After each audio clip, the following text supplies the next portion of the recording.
Hello!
Hey. Oh, there we go. Do I have my mic working? Can y'all hear me? I promise, I'm learning. Ugh.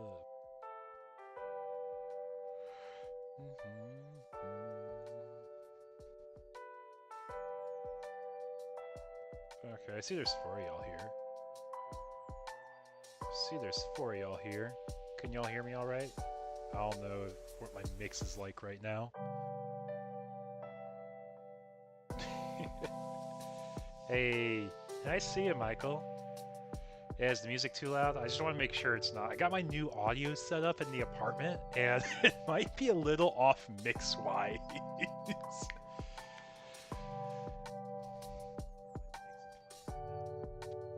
But yeah, I appreciate y'all joining here tonight.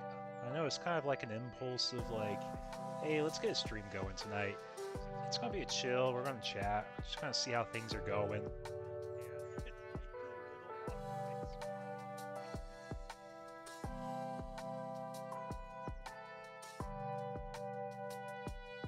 Yeah, I'll get my face shown here in just a second. No worries.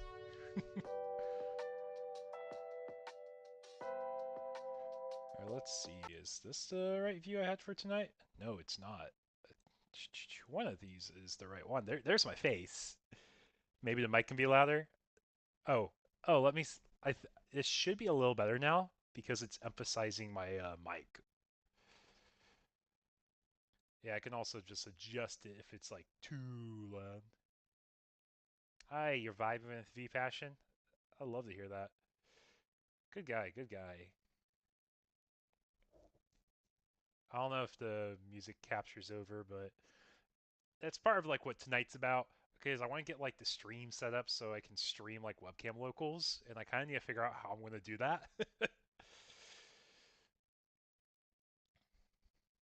Yeah, so I might join y'all on the server later. Might join y'all on the server later and see what the stream layout looks like.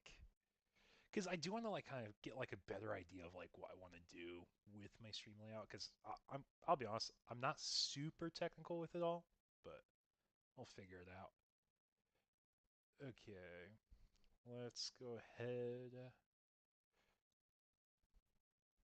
Going to be flipping over to. Let's see. I have a few layouts here. Come by anytime. You know I will. You know I will. What's this? Nope, that's not the right one. It's not the soon. Hey, that's a better layout. That's a better layout. This is what I was originally using for webcam locals back in the days when I streamed those more frequently. I think I have a better layout somewhere. It's not the face one. It's not. It might be the YouTube video one I'm thinking of. Is this the right one? No, that's just a screen capture. So I think it is the intermission one I originally used. Yeah, so this is that. Yeah, so y'all can see. You can see my screen now. You can see I got my music going. But yeah, let's go ahead and pull this up. I don't mind sharing while I'm working on right now. You have the same headphones? Yeah, they're nice. They're nice. Here, let me add another source on this one. Video capture device. Add source. You get my face now. Yeah, see there we go. There's my face. Ugh. Need to shrink this down.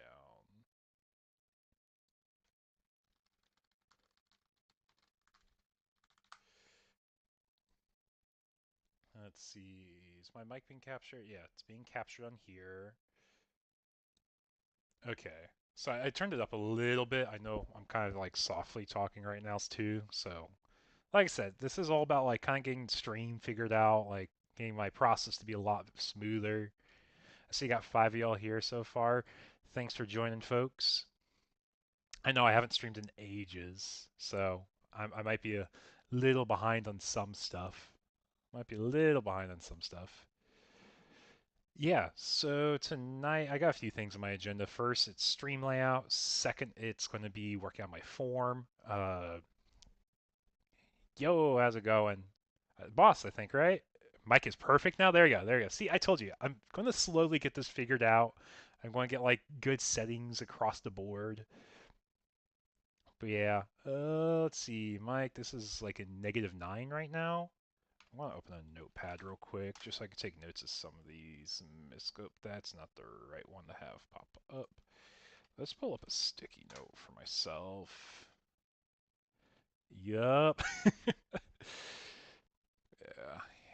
Not sharing this because this is notes for myself of things I need to keep track of. Here, let's make it look like a Digimon stream at least real quick. There you go. Got some Digimon cards in the background. Hey, I gotta update my sticky notes. Bro, I have not used the sticky notes application in quite some time now, it seems. Uh, but yeah, so that's gonna be the first thing. Got the audio, figure out. I don't know, can you guys hear the background music too?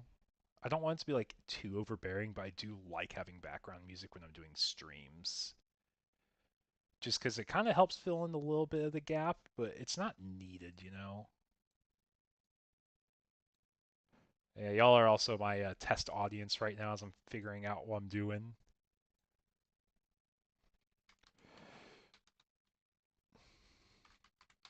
Mic input, -9 dB.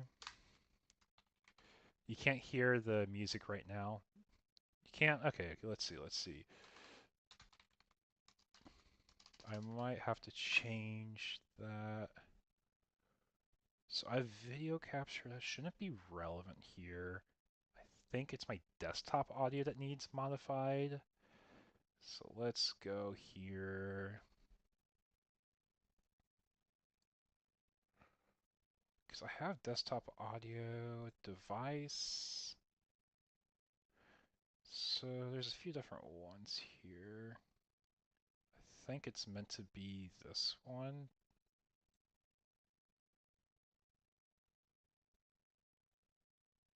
Oh, there's 20-second delay too. Okay. I'll try to keep that in mind. Try to keep that in mind. Okay, I think this is the one I want for desktop audio. Because I'll be honest, like, it's been ages since I actually got this going. Yeah, so I got the microphone.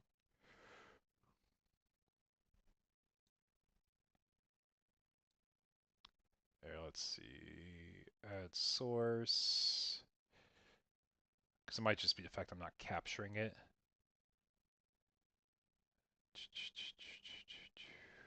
Color browser display window video. It's not an audio input, so it's probably an audio output because it's on my desktop.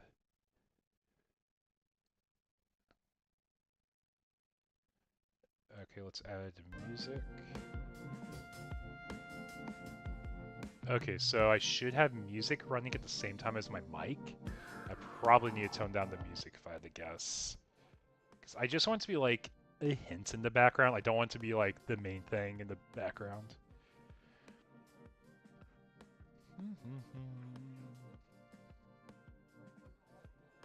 Okay, I think I got that part now. Yeah, now you can hear it? Okay. If it's overwhelming, let me know. I'll adjust it more, but it should be about half of the audio of my mic. But you know, it's like, it's the little things, like getting one thing at a time, one thing at a time. But anyways, let's go ahead and just like kind of get started with like one of the other agenda items I have for tonight. So let me switch this over to Discord. Okay, y'all should see my Discord now. See, we're in the Eagle's Nest. This is my hub for everything I do with y'all. So I think y'all got the idea. Yeah, possibly a smidge quiet. Okay.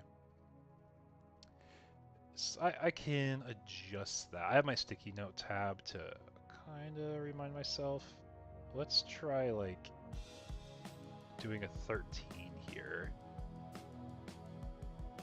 But yeah, so first thing I kind of want to just talk about tonight is like, this is the hub where I've been doing like my webcam locals. Like, I know we've had lots of people just being active in the community, and I really just like kind of want to give props to like Michael. Michael is the biggest reason I've actually been able to get anything going for this. Had you in my surround sound, had changed over to my shock headsets to hear me. Okay, here, let me turn myself up then. So this is like my mic 1-to-1 now. I'm not reducing it at all. Because I know like sometimes I would like kind of scream a little bit into the mic, so I tried to like tone it down a bit. Hey, thanks Thanks for the support. Apparently I have an alert box here. Yeah, there you go, John Whaley. Thanks for subscribing, man. I appreciate it a whole lot. Here, let me see if I can keep that there. Okay, should be numbers. Yeah, so like I was saying, like, my life got so overwhelmed because not only was I working my full-time job, I was helping doing like some side gig stuff after work, and I just didn't have a night I could really dedicate to streaming and running an online tournament scene. And if it wasn't for Michael like really pushing for it, I don't think I'd be here again. Like, I think I probably would have just like stopped entirely doing it, because it's a lot of time. I'm not really doing this for money. I'm doing this for the community. So I just want to thank like Michael for being the host of that all. But obviously, like, y'all see him like when you run tournament announcements, like Michael is always here. He's always very attentive to everything. He's doing the best he can to get these events running. He's communicating with y'all folks, and he's just the hub for the tournaments, and I cannot do it without him. But anyways, second thing I want to be working on here tonight. I know that this is the first time I'm trying this out. Previously, I did circuits. Like, I have my Season 1 circuit, I have my Season 2 circuit, and this is like what Mario does too. Like, he does the whole circuit series, and I tried doing that, and I always thought it was fun, but it wasn't ever something I saw like going super well for me. And it might be just because I'm trying to figure out my itch in like the Digimon community for tournaments. And I really noticed, like, when I switched over to my most recent, like, prize support, per se. Here, let's see. Can I change this just to be a screen capture? Yeah, I can. Cool. Okay, this is on my actual screen now. Yeah, so y'all can see what I'm doing over here. But yeah, it's like, when I go to play Limitless, go to my tournaments, you can see I already have next week's up, by the way. So if you guys haven't signed up yet, feel free to sign up. But I just kind of like made it a lot more clean, because I felt like one thing that people love is they love win-the-box tournaments. So it's not the fact that I have to go super wide with pricing necessarily. It's the fact that y'all are competing for something that's worth your time. So that's really what made me want to say, you know what? I can kickstart a win-the-box tournament easily. It's not the hardest thing in the world. Of course, right now at BT16, it's a little awkward because the supply is a lot lower than what the actual demand is. And because of that, we have that big price gap. But like I said, this isn't about me making money in the end. I want to build the community. I want people to participate in something they actually enjoy and they feel is worth their time. So that's when I kind of like tried scaling these tournaments. So it's like, okay, I can always give something out. Make sure that I wanted to make it so top 25% people got something. That's a little hard to have to ship out. So that's where I kind of like got my current structure I have. And something I think a lot of people like, they can just sell their packs right back to me if they don't really need anything from the set. So it always gives them a reason to compete. Hey, I may not need anything from the set, but I'm fine with doing the buyback option of just selling my box to you, which is good because it keeps product. Yeah, with Kamseya's gone, like it kind of opens up this like, I think it was Monday nights they're running too, but this window where like I'm kind of filling in that schedule, that gap of what was there. And I think I offer like a similar payout structure. I know it's not free to get $200, but it's at least a little something so you feel like you're getting your investment back if you win. You're enjoying your time playing the games. You have a TO that knows what he's doing. You have teammates or other participants that make it feel like an actual locals, which is the goal I have here for the channel. Like when I'm running these events through Michael, I want these to really feel like you're at a locals, even though it may be online and you may not see all the people face to face. You're at least able to enjoy that. Oh, here. Got an ad. Okay, that's fine. Sorry guys, I'm not sponsored by Shopify. But yeah, so like that was like the whole like idea of price structure. I want to do something where it's like it feels like it's worth your time, but you can also have fun with it too. And honestly, I like the idea of how it spreads. I wish it could spread a little wider. I wish I could do participation. If it is in person, I can definitely do participation. But it's just not really feasible. Yeah, right now we're looking at supplies low because too bad formats with low value sets back to back. which is low participation. Numerous LGS locations ordered supply super low, partly that's help if shops need to order before leaks start. So when it comes to like store supply, there's like a few things there. Yes, stores do have to order like I think it's like within a window of like 6 to 9 months in advance, and you don't typically see those spoilers until like roughly like I think it's like a month and a half, 2 months before Japan actually starts getting it, because it's like, hey, this is what you're getting in like your next set, and that's when we start seeing everything. It's like the fact Japan's about what like 2 sets ahead. We have to order before Japan even sees it.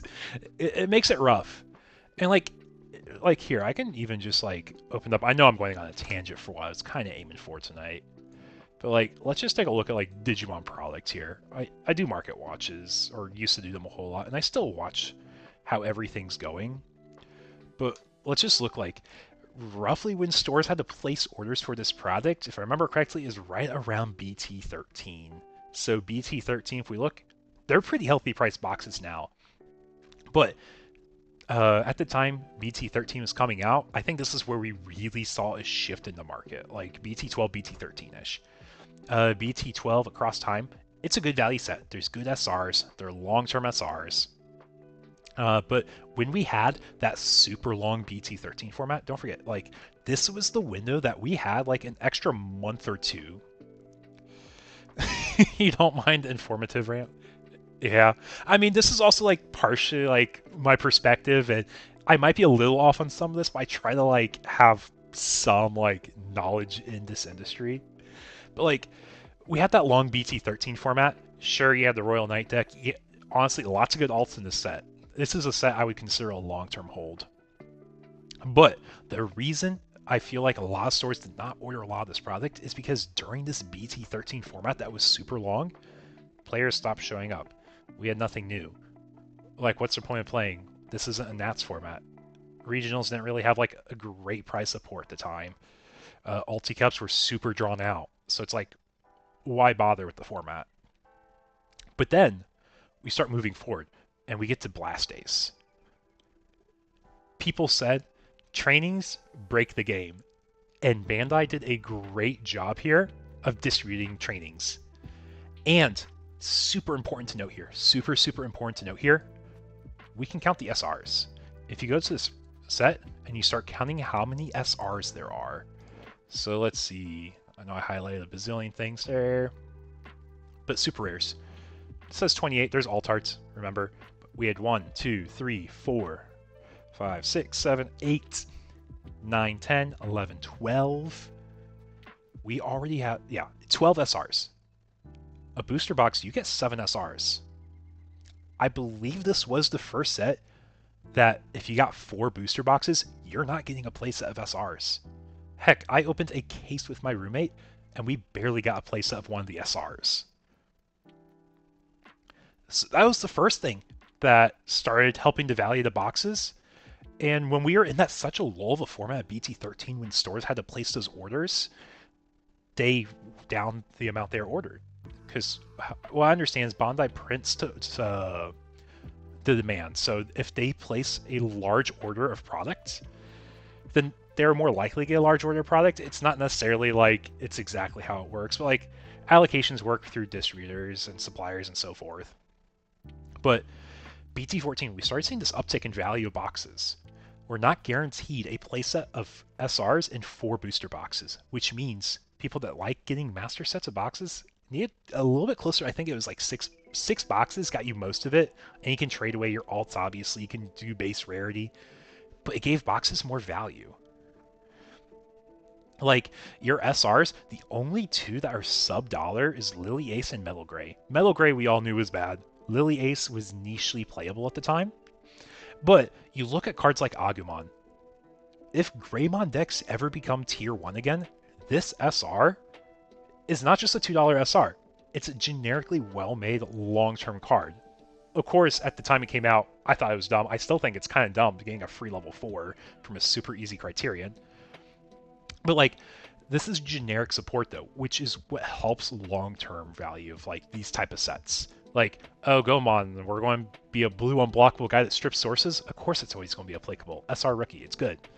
Patamon, it's seeing play right now. Getting a free level 4 from security, it's pretty solid. You get the memory also from the inherit. Commandramon, you ever give Digipolice like a super threatening top end that's like actually like super defensive? Yeah, this searcher is going to be great. But it's like all these aces also just add like another layer of like value to these boxes. But we also had the trainings. Trainings, super good like reason to get these boxes, and it was well distributed to the point where it's like, okay, you get 4 boxes, you get your playset of trainings, and that's like, I want to say it's like pretty close to the value of the box. But anyways, so there's like 3 points I guess that really brought up the price of BT14 as a set. It came to competitive play from BT13 was a lull, so it was at a cheap time. We had the trainings and an interesting format that kind of like brought people back into the game.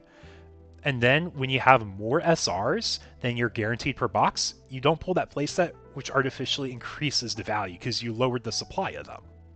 So it's that whole supply demand thing making the prices go up. Anyways, so that's like BT14. That's when we saw like a turn for the boxes. And then I always get these mixed up if BT15 or EX5 came into play first. I know EX5 was Nat's format, so I think it was BT15 was the next thing we had, Exceed Apocalypse. This was a set that was like kind of doomed when it came out, but like we saw lots of powerful stuff here. So like we saw the Apocalypse, we saw like stuff that was just going to get hit long term.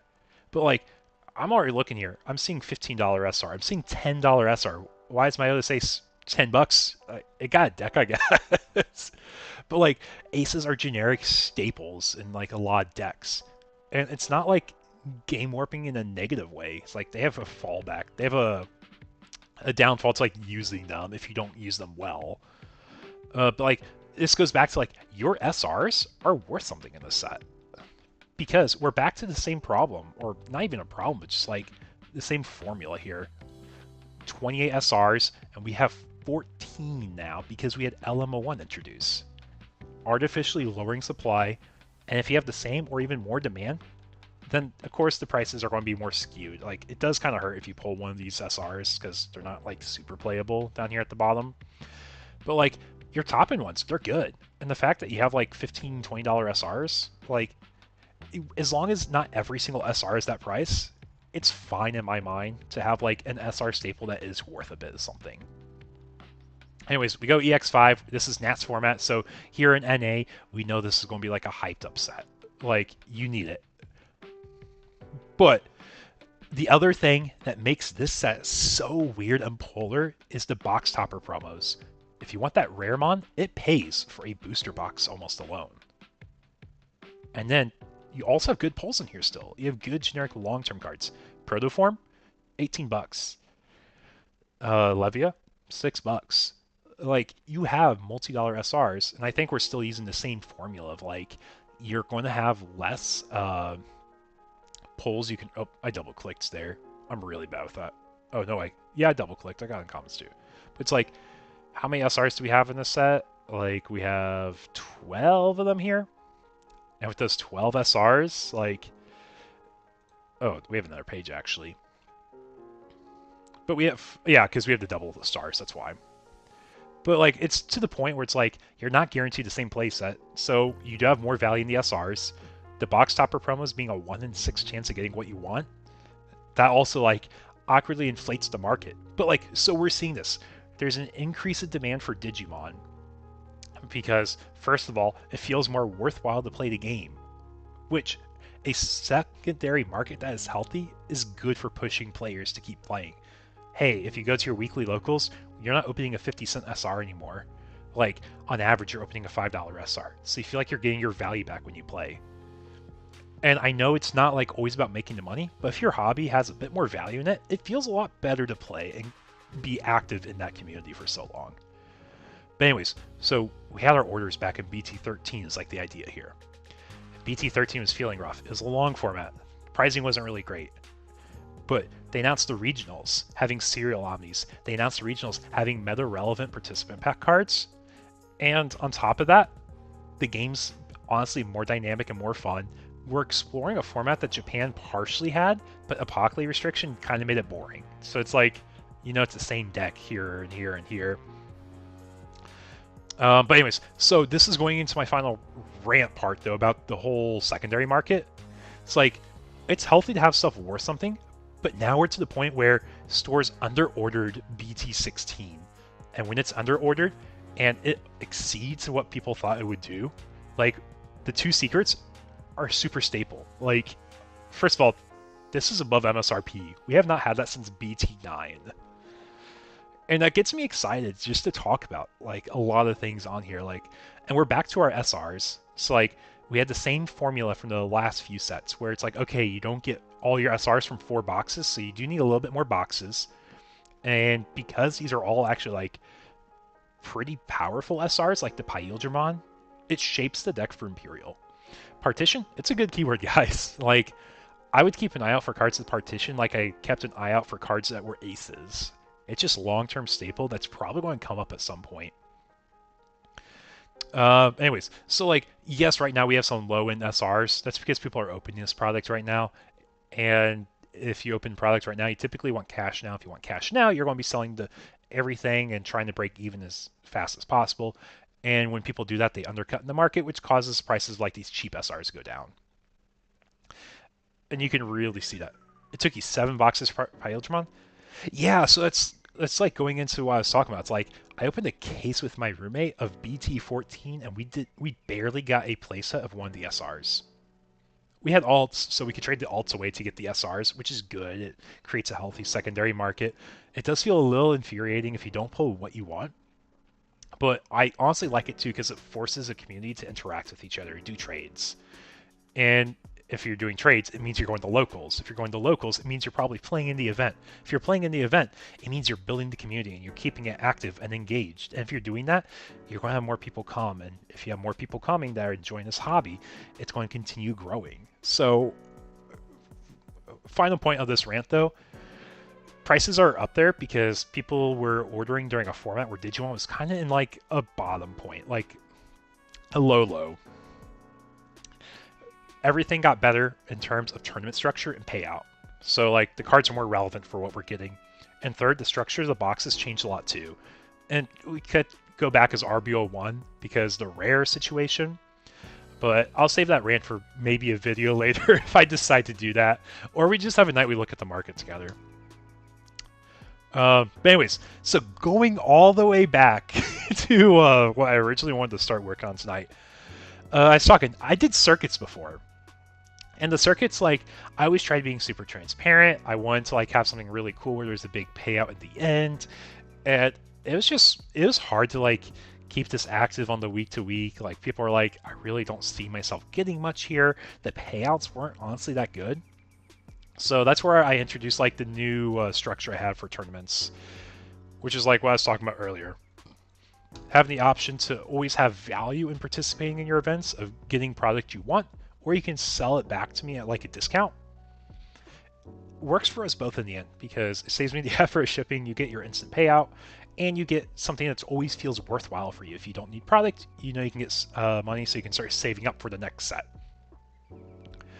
But since I'm not doing a circuit, I wanted to try like pushing doing a another way to like push players to be active and come back to my events, which is where I came up with the idea of the Battle Pass. I talked to Michael with this for quite a while because I was really hesitant on like, I don't know how this is going to be perceived by players. So tonight I'm going to be working on making a little survey with y'all tonight. And this is going to be something I send out to like all people that are playing like on my my tournaments right now. I want to get an idea like, I want people to feel like they're getting value from this. So I want to gauge like, do they feel like they're getting their value if they bought the pass? What's holding them back from buying the pass?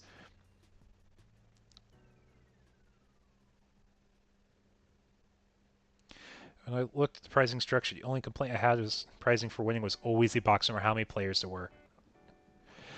Yeah, that's like the idea of like the win box night, you know? It's like if I'm trying to do win a box and I'm not offering a box, like I feel like it's a little different from what I'm advertising it as, but also it allows me to go wider with the price support. I mean, it's a good payout for getting first, turning your $10 into at least $80.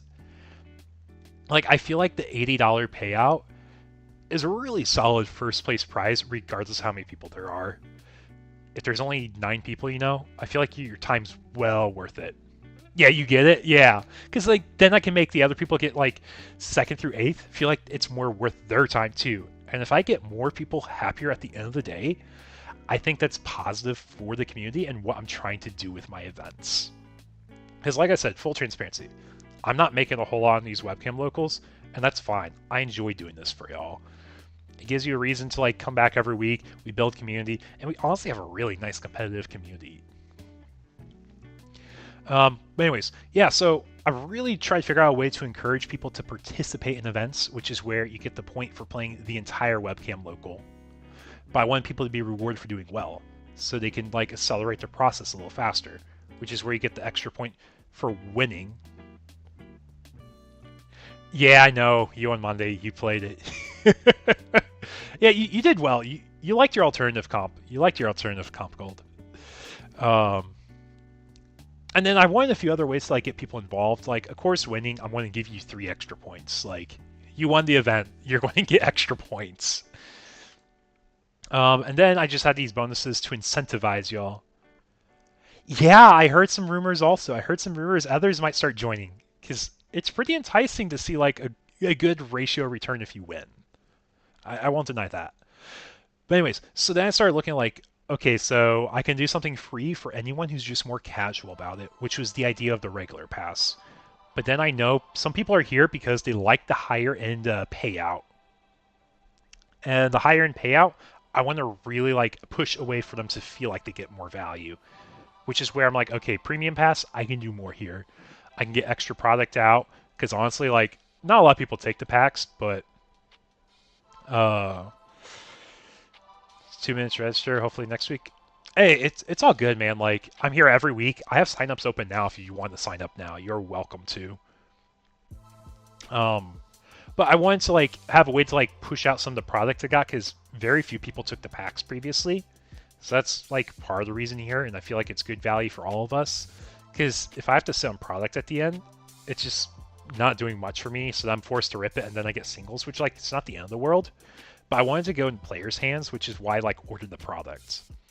So, like, right now, BT16, people are taking these packs, though, which is good. And then Premium Pass getting a free entry. Hey, I'm encouraging you to come back and play. I'll give you a free entry to my next event. And same thing, next one. Holy cow, look at that. You get another free entry and more packs? Heck, that's, like, one of my top 4 placements in an event for the smaller events. So, like then, I'm trying to push y'all to come back. And then this, I wanted to give something here. So, promo packs, in case y'all are curious, those are like box toppers. Those are revision packs. Those are just a few of the other things I'm kind of, like, sitting on that, like, I don't rip everything. I have power-up packs from BT4 still sealed. I have box toppers from every single set, I think. Most of them sealed. Most of them sealed still. So, like, that's where I would, like, kind of give something a little extra for y'all to walk away with at the end of the day. And then get free entry, but 12 booster packs, and this time they're cashable. So if you don't want the packs, you can just sell them back to me, and it pays for your entire battle pass, plus some. Because, what is it, 12 times 350? If it's just 12 times 3, it's 36 bucks. You're already plussing $1 here. And the fact that, like, you're that, like, active, like, it's the least I can do to reward you, you know? And then, obviously, like, if you're uber consistent here, of course, I'll get you a box for next. I'll hook you up. You know? Anyways, so that's everything I'm looking at there for, like, the Battle Pass, and kind of, like, my thoughts behind it. So tonight, I know I've said tonight I want to be working on this. Tonight I want to be working on this. I need to switch to this. Do you have time for a quick video tour? That would be fantastic. Oh, wow. This place has the kind of space you've been looking for. We go to forms. Expertise, just one of the many ways an agent who is a realtor works for you. It's this one right here. Like, this is the one I want to work at. I want to, like, gauge feedback from y'all too, like, how you really feel these events are worth. And unless it's like I haven't formally planned anything, this is just everything top of my mind going through. but I will be giving everyone a point on the Battle Pass if you fill out the survey. I'm going to be releasing this around week 3 because I want people to have a feel for how the Battle Pass has been. I want to get an idea, like, first of all, if you've bought the Battle Pass or not at this point. You still have like another week or so to buy it. Yeah, if you could, you get the pass and play every single event. Yeah, like it's a cool incentive to like just come back. So like now I'm trying to like gauge like, okay, so let's see, if you bought the pass, where do you think you end up on the pass? Like, what's your expected value if you play in these events? It's like that's the first thing I'm gauging here right now. And then I was going to ask, like, from the premium pass pricing, is there something you wish you can get that you didn't see?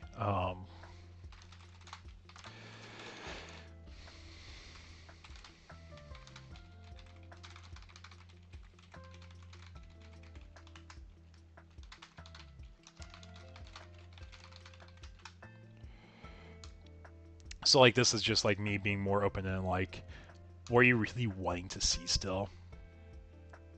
Because, like, I was tinkering with some other ideas. I talked to Michael for quite a while of, like, hey, like, what else can we offer here? Because I like the idea of giving people things, like, prezzies, like, items. But he mentioned, like, hey, you can do a deck profile video with them. And I said, you know what, that's a great idea. Gets me back in the groove of making YouTube content. And it just, like, kind of keeps me going, you know? Like, it keeps me coming back to the channel, keeps the community involved, and it gets a way to like showcase like what they're wanting to do. Who do I think one gives sleeves to? I'll be honest, I haven't gotten to that yet, Gold, because I've been packing up everyone's orders, and I have all the sleeves like put aside for people who got products. I literally just ripped open the box to get the single loose packs out, and I didn't realize I ran out of boxes. I threw them away when I moved, so I'm gonna have to get more packing materials for like shipping small stuff like this. But like I have the sealed case still of product for all you folks here, so don't worry. I have it aside. I have it mapped out, so we are guaranteed to have booster boxes for every Win-A-Box event. That is a guarantee. Now, when we get to EX6,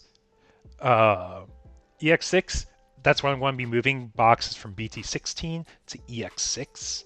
If I have any left, I'll still offer it, but if I'm out, I'm going to have to offer EX6 at that point. Yeah, I will get them out. But I figured it wasn't a rush for you, so it's not a rush for me at the moment. But yeah, anyways, back to the survey though. It's like, were you expecting to finish on the Battle Pass? What would you like to be offered if there's something not offered? And then this is something, could always do a random drawing here in stream if you haven't figured that out yet. Give incentive to be here. I could. This is just me kind of having a good time tonight. I do want to stream my tournaments though at least once a month. I have locals like in person that night. So that's why I can't do it every week, because I do want to be active in my in-person community, but I want to be involved with y'all here still too. But anyways, so I was talking about that. Now, this is the question that I don't know the answer to, which is why I'm going to ask it. But how many people do you expect to hit the Mega tier? And I think that's something I'm going to generally ask people at the end. So like, let's actually move this to here, because I want to make sure people feel like they're getting their value, but I'm also not like making it feel unfair to them. Let's do this. Yeah, incentive to be here is just to have a good time with me and kind of learn some ideas of what I'm going to be doing ahead.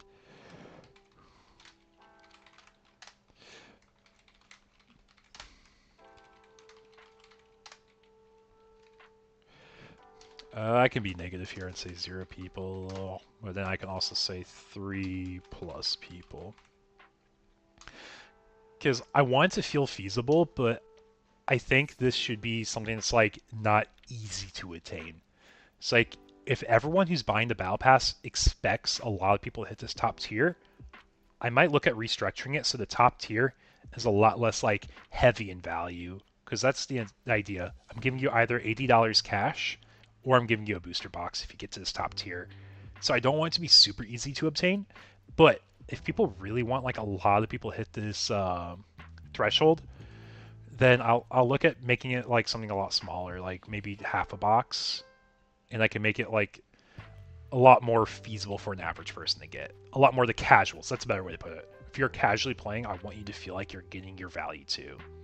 So right now, I feel like that's what the Battle Pass probably emits more, is the casual players.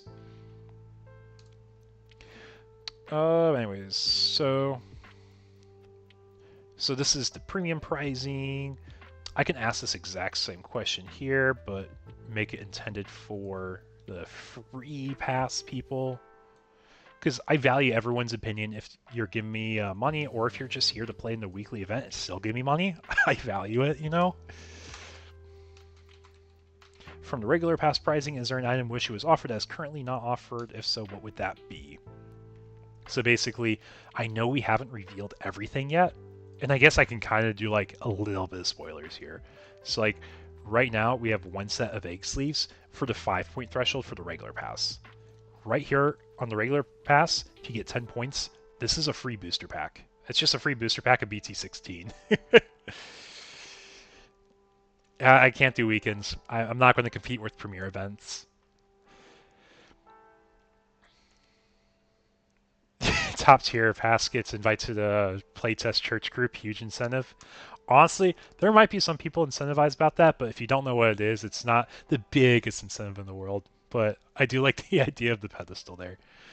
Anyways, so let me go ahead and change this, because like I told y'all, our regular pass right here, and this is for people who don't have to put any money into it, but it's a booster pack, BT16. And this is just something you get on top of like playing every week. And if you're in the premium pass tier, you get the free booster pack too. So right now, Sayux, who won Friday or Monday night this week, he's already at 10 points. He already has another free entry. He has 2 more booster packs. He has 3 booster packs. He has 4 or 5 booster packs. He has a booster box and 5 packs on top of that. So you can see like how you can start building up the packs. And I finally did update my Q&A here today. All the way in 0.8. Do I have to claim my pack quantities as I get them? I'm going to allow y'all to bank it, but I will do my best to be super open about what my inventory is looking like. So I guarantee we'll keep a booster box for every week. So those boxes will not be touched for this stuff. But anything beyond that, I will allow players to try banking for, but if they want to crack the box and get their packs right away, that's totally fine too. So right now I have a half a booster box to ship out to someone because they can't play every week, but that's fine. Like, I'm not expecting people here every single week. It's just what I want to incentivize people to come back for, though, if they can.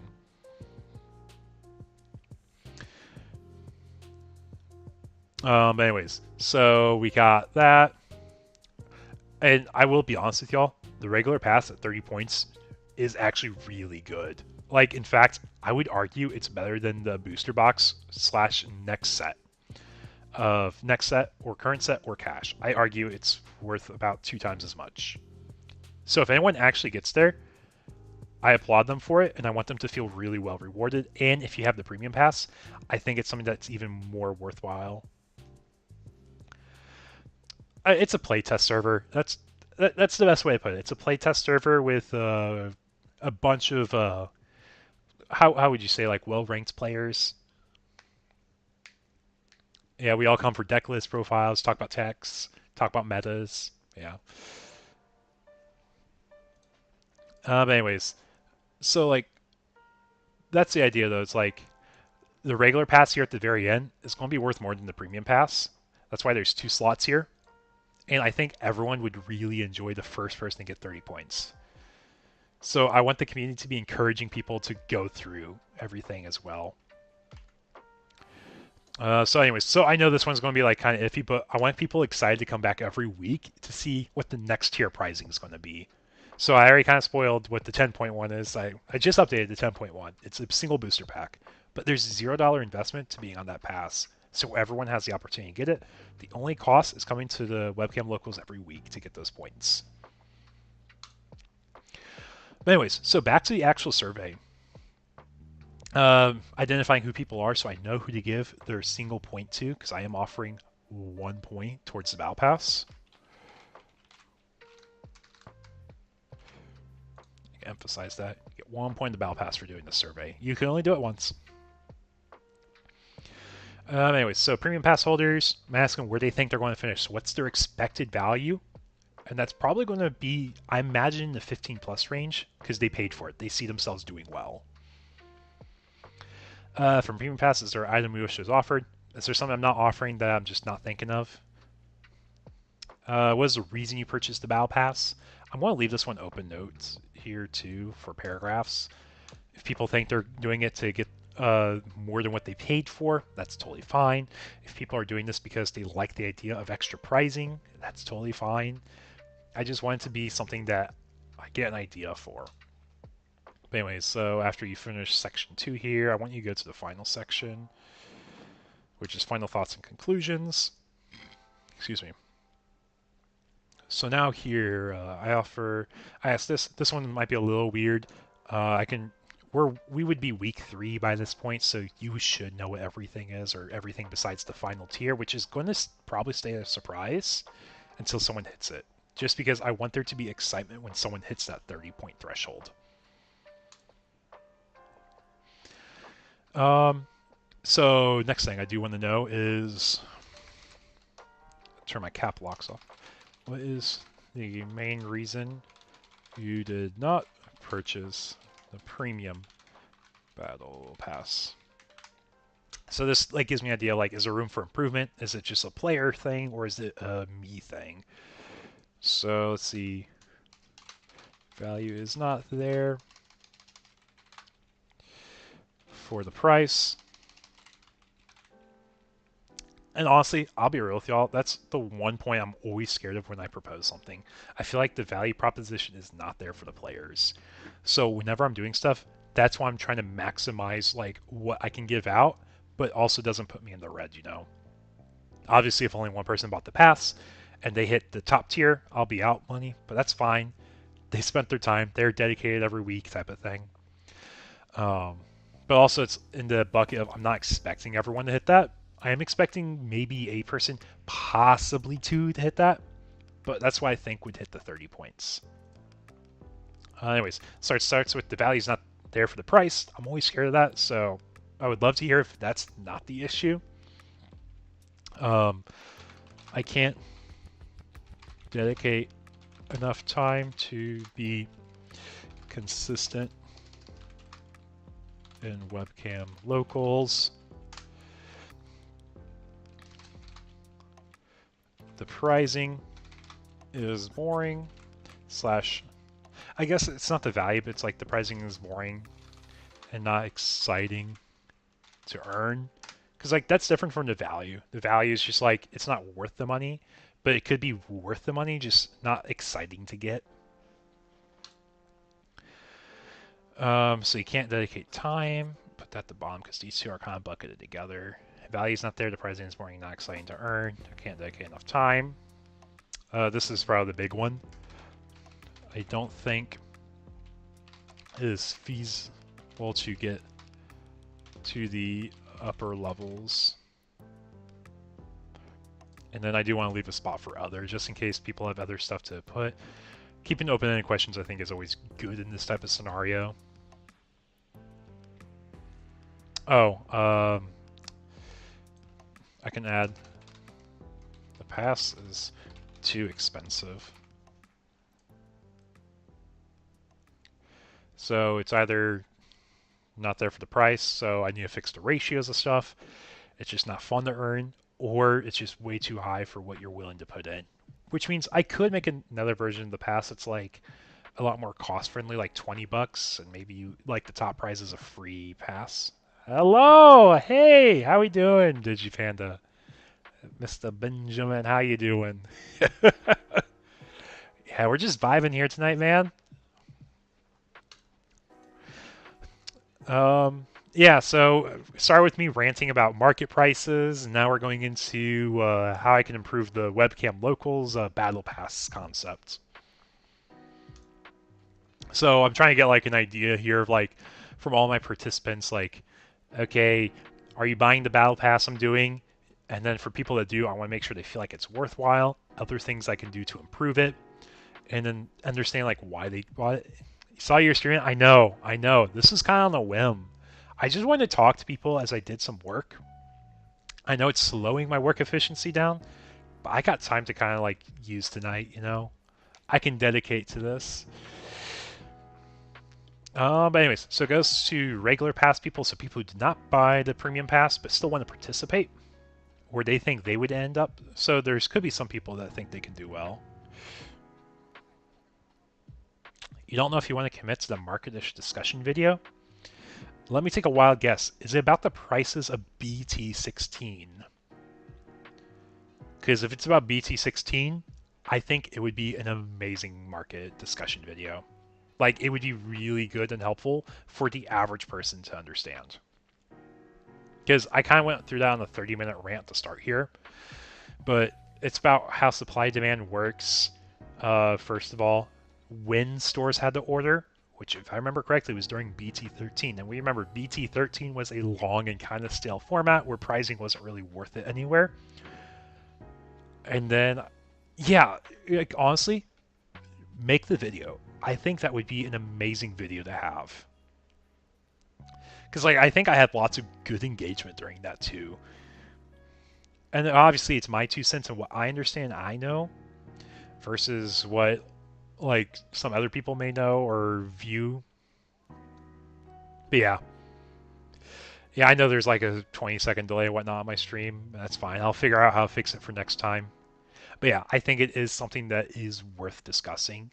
Because I think on average, your community for Digimon, you have lots more people are on the casual side. You do have some competitive people, but I don't think you have like a really in-depth knowledge of like market people that understands how supply works.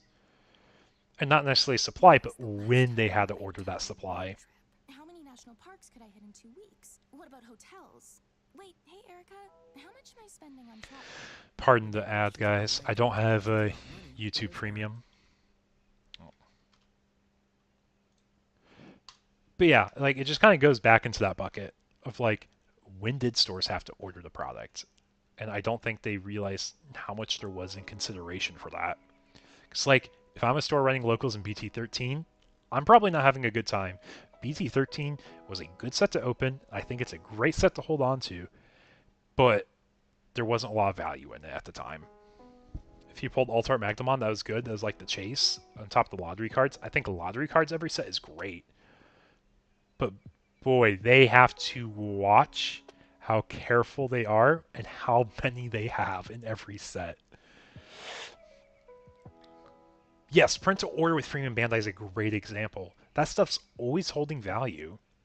But that's because when people get into the game later or they realize they missed the orders, there's more supply or more demand for the existing amount of supply. And because of that, there's always going to be that awkward number where you have supply exceeding or demand exceeding supply.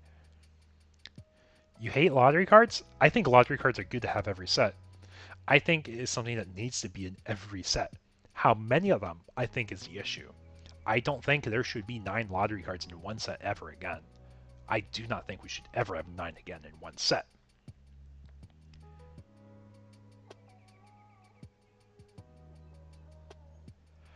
So from what I understand, yes, it is print to order for booster box supplies, but when not enough stores order and then they change their mind, they want more product and they up their order, it creates the allocation issue of saying, yeah, we didn't order initially, but we put a request into our distributors, and our distributors who get all the product have to figure out, are we going to make the stores happy to order the product and fulfill their order entirely, or do we have to allocate that and push it so some stores get some products? So from what I understand, yes, that is how it works. Because we have this first window of everyone placing their orders, and we have this number set. That's what Bandai prints. And I could be very wrong here. I would love to know if I'm wrong here. but they print that amount. So let's say stores order 100 boxes at the start. They're printing 100 boxes. Then we get to this middle window before the set comes out and before the orders happened. And here is where stores say, hey, we didn't place our order in the window. Can we request some products, please? And the distributors that get the 100 boxes have to figure out, well, shoot, I no longer have a request for 100 boxes. I have a request for 150 boxes. So now I have to allocate some stores on how much they're ordering. And this is where it kind of falls into favor for stores that are larger, that are able to move more products, and they're more consistent. Of course, their distributors are going to reward them with most of their allocation if they can. But it hurts the smaller mom and pop stores that are only able to order a case or two every set. Of course, distributors should be very well aware they're a smaller store, so getting larger quantities is not the easiest. But if they're consistent, they should be fulfilling most of that supply in my mind. We hope BT17 doesn't have that same shortage issue. I think it will be better. It should be better, because next we have EX6. EX6? Yeah, if a store changes their mind, it hurts all stores. That is how I understand it. So I think it's a good discussion point where if you do have a video, make that disclaimer and be like, I understand it this way. I don't own a store. I don't work the backside, but this is how I understand the supply chain works. But yeah, going back to your point about BT17, EX6 is the next set. I personally pre-ordered EX7. I ordered EX7 when stores had to. So I do have the cheapest pricing for that. But also, because of the window I ordered in, I knew nothing about it, and now I finally know what it's about. I know it's in EX7, but I had to order that about 3 months ago, 2 to 3 months ago.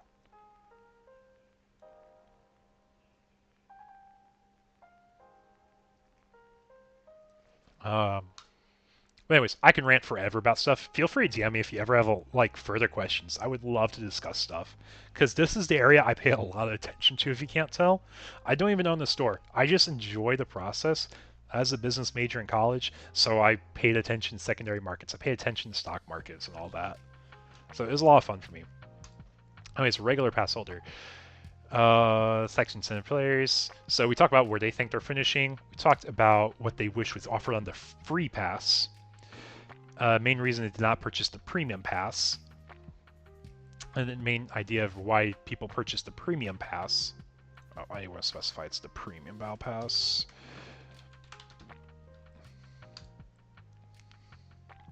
Okay, so kind of understand the two different paths of people here. Now I want to get an idea of how many people think are going to hit the top tier. We'll chat off stream. Yeah, no worries, man.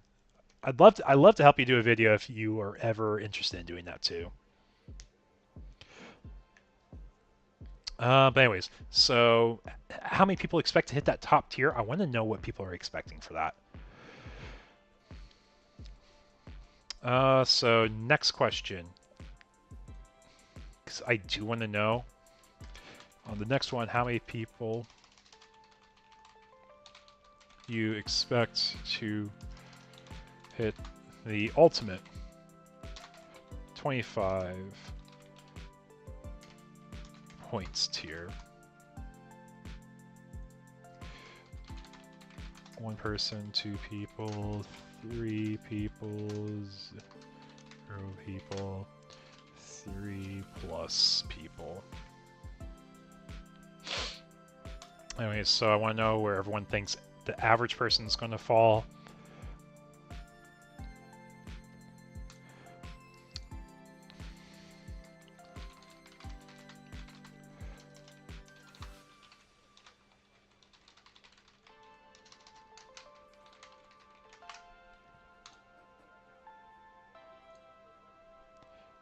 That's just a confirmation. Make sure people are actually reading the questions as they go through, because I don't want people that just spam through all the options. I want to make sure they acknowledge that they have to choose the point, the end.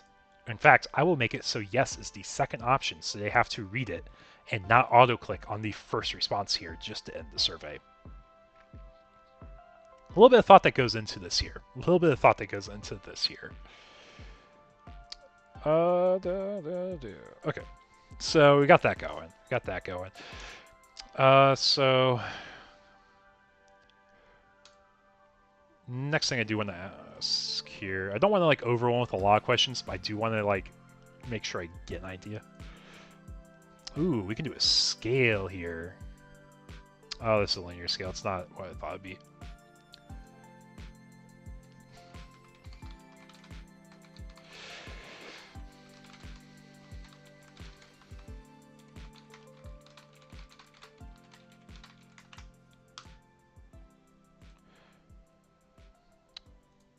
So this is required. This should be required.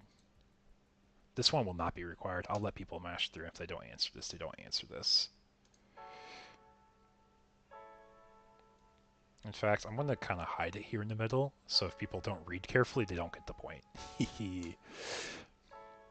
Anyway, so we start with who it is, so I know who I'm giving the potential point to. Get an idea of what the Premium Pass people expect to finish, what they want to see, a reason they purchased the pass. Similar for the opposite side, where they think they would finish, what they wish they could get, main reason they're not buying the pass. Then I want to know from everyone how much they think the pass should be. Then this is where I sneak in the question about getting the point. How many people they expect to hit the top tier, how many people they expect to hit the second to top tier. And I'll probably add like another question or two later, but I feel pretty good about that for now. I think it would still give me some good information. What do y'all think? Do you think there's anything that you would want to tell me that you can't tell me in this survey so far? I guess on that note, I can add like a generic, add a question, make it a paragraph. Oh, points. I need to ask about points, how they feel the acquisition process for those is. What else do you want to tell me or leave feedback on regarding Premium Pass?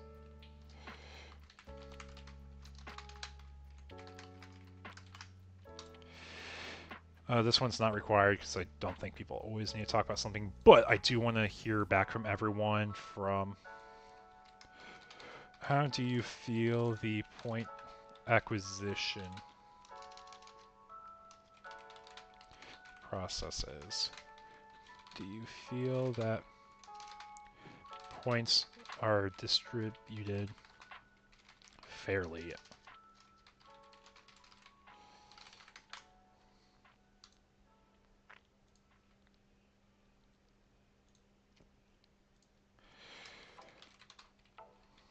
Points are fairly given. Points are stringently given out.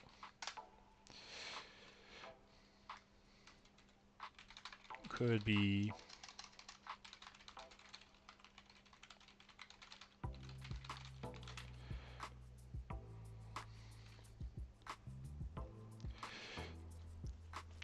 because I definitely don't think I'm too abundant with the points, but I want to make sure if people feel like it's fairly given out, stringently given out, so like I'm just not giving it enough out, or I could offer more. So like there's a world I'm thinking about. People who get second place into webcam locals do walk away with another point, so they walk out with 3 instead of 2.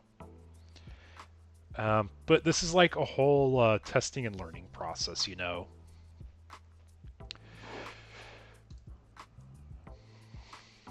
I do want to make that required.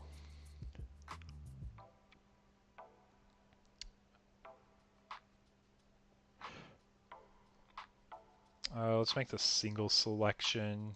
You can only choose one of these. Say,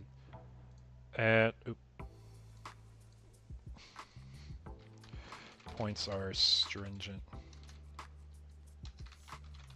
Given out. And then this I'll leave open here. I don't want to read too many long responses, but I think this one's fine. What opportunities are there in your mind to give out more points on the Battle Pass? And this is as a whole, like, I want to make sure this is what anyone can say.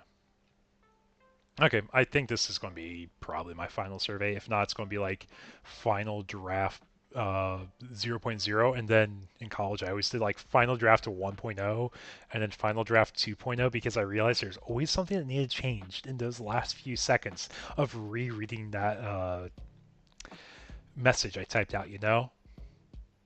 Anyways, so I think this is where I'm going to leave the survey for now. And I will mention Eagle X will be monitoring the process of points and make sure people are hitting the various tiers as we go on. Okay. Yep, so figure out who people are. If we figure out you bought the pass, I just want to get an idea where you think you could end up. I'm expecting this to be on the upper echelon. Things they could ask for that are not on there, because I don't always think of everything. Final draft, the sign of confidence. Yeah, exactly. It always changes up a bit. Reason you purchased the pass. I do want to know why people bought the pass. And then where people think they are going to more casually fall off is what I'm expecting here. What they could get on the free side that I'm not offering. I'm always open for more ideas. Main reason didn't purchase the premium battle pass. And then final thoughts and conclusions. How much do you feel like it should be priced at? So how much do you think you should be spending? Do you want your 1 point add to the battle pass for filling this survey? Won't be required, so in case you're skimming through it. How many people do you expect to hit the mega tier? How many people expect to hit the ultimate tier? How do you feel acquisition process is? Opportunities. What opportunities are there in your mind to give out more points in the battle pass? What else do you want to leave me regarding the premium battle pass? I think that's good. I think that's how I want my survey to go. Like I said, I'll have this go out week 3 after locals. I'll be posting the survey. Anyways, so there's that. Now I need to figure out my stream setup because I want to stream some of these webcam locals. So let's see. Hey Michael, are you still in the Haven?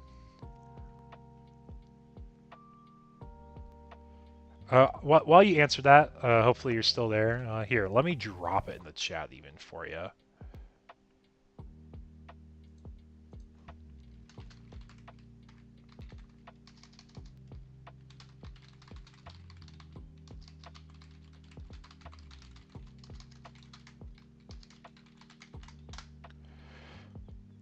Okay. I'll be right back, folks, as I get some water, because I've been talking a lot. And when I talk a lot, I start getting a little thirsty, so I'll be right back, folks.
Okay, which one of these do I ever use? Scene, that's my ending soon. It's intermission, there you go. Yeah, it's not intermission, like there's still something going on, you know? Oh, this was the screen I used to show the pairings when I was doing webcam locals. That's why it's intermission after we finished the match.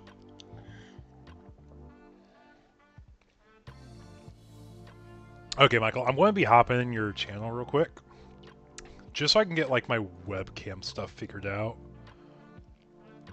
So I want to make sure I have it all here. Okay, where's the Haven server? I know I have it here. There it is. Bemon. Hey guys. What's up, Eagle?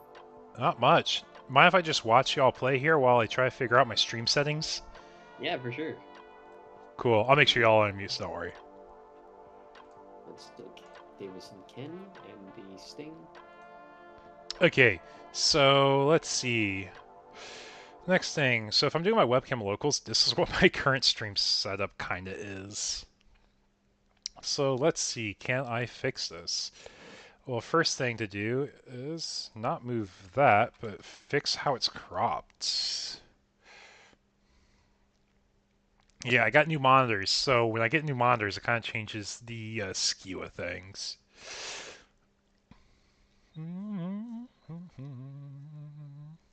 Okay. I think it's under Edit Transform, because I know it's cropped.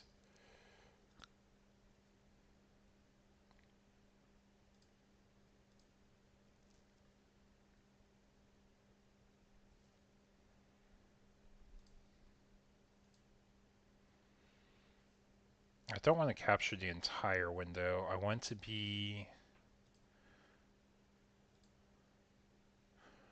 partial here.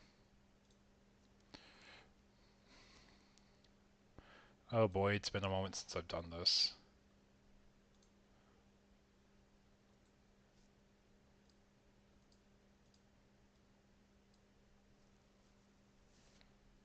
Oh, I thought this section was bugged out. VPassion's just chilling here really still. Okay, so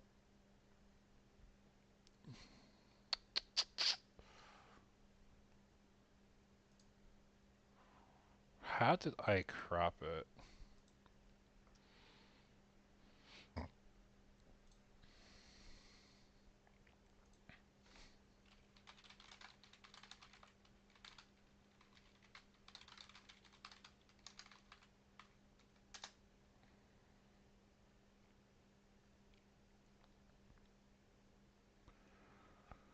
Let's see, how to crop display. If I can't figure out how to do it, I'm going to go ahead and Google it.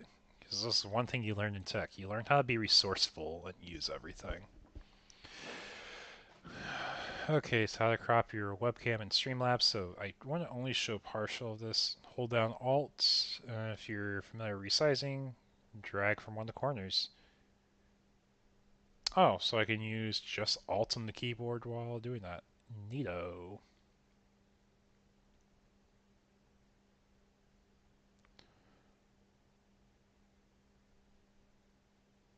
Okay, so let's try that. So I click this, I hold Alt on my keyboard. Start by narrowing this. Hey, look at that! Starting to get there. The more I know, you know? Okay, so now this is where it's actually like kind of messed up here. You want to get that up.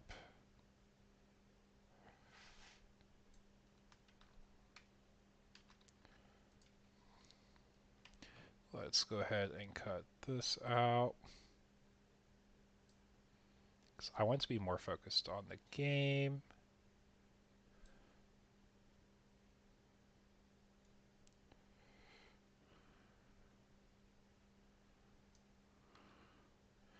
Hey, there we go. That's looking like a bit better of a stream setup. Now let's go ahead and cut out a bit of that black space at the bottom.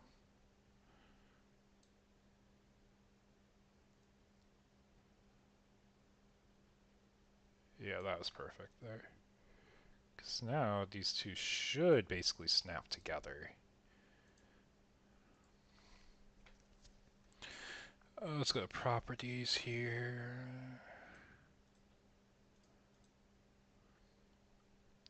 Because I do want to make sure these are lining up the same.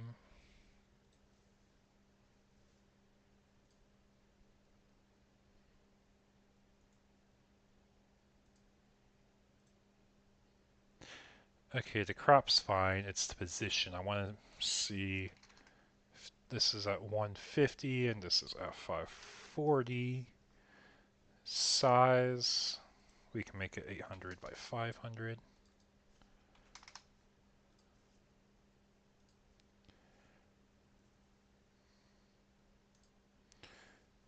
Okay, so now let's edit this one. Because I do want to duplicate this. Go here, go to transform, edit transform.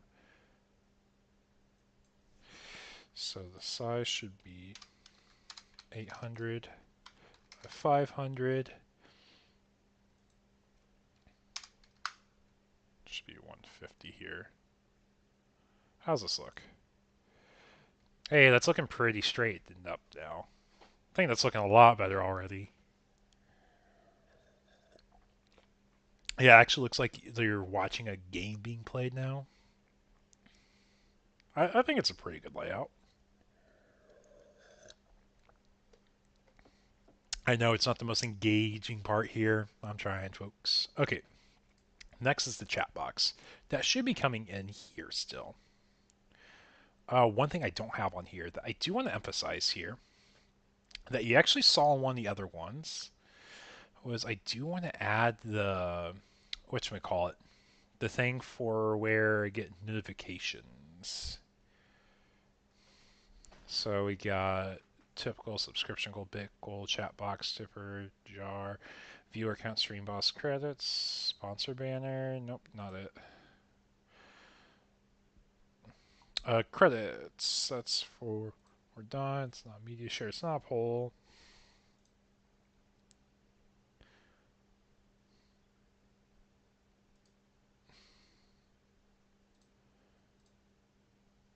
Yeah, I don't need those.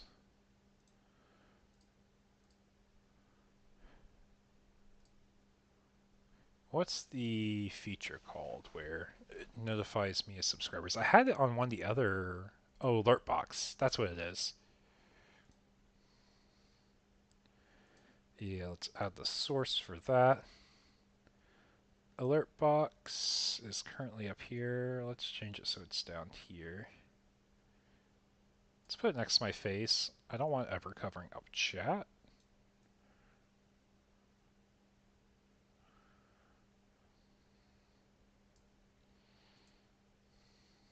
Okay. I think it's a lot better there now. If y'all want to test it, and if you aren't subscribed, go ahead and subscribe. We'll see how it works.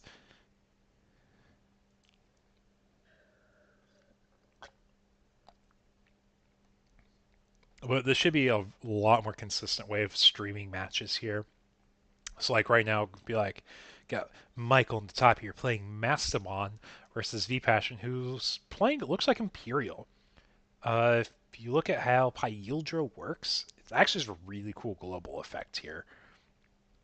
But he just got ruin moded here, so that means if Michael's able to pop the partition stack, ruin mode's 5k blanket will actually get rid of the 2 Digimon that were partitioned out, because I believe all the guys in Imperial are like 4k or less.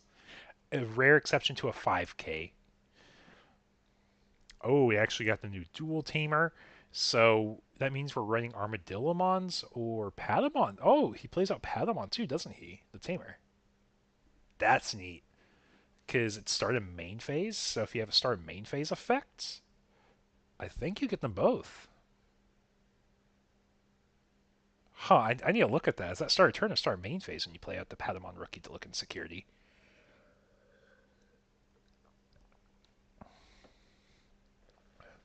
I think that's the intention, though, of that tamer. It's like you can drop a Pata and then you can build up instantly to a level 4, so your turn starts with at least 1 memory. Here, let's look up some cards real quick, because I am curious on this. So survey looks good for now. DigimonCard.dev. So if we look at the dual tamer, It says, start a main phase, you may play one Armadillomon or Patamon from your hand without paying the costs. So that means at the start of your main phase, after you do your breeding phase, you get to play out Patamon. But Patamon also has the lovely timing of start a main phase.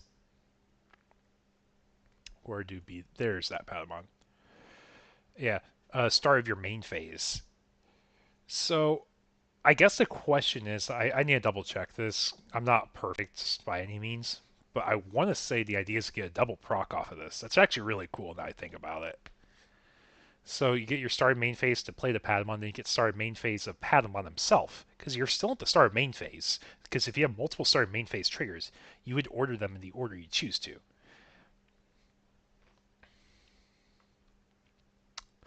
But anyways, with that being said, I've accomplished everything I need to tonight.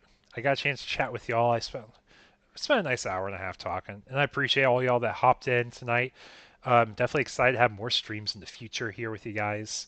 With that being said, thank you so much all, and have a nice one.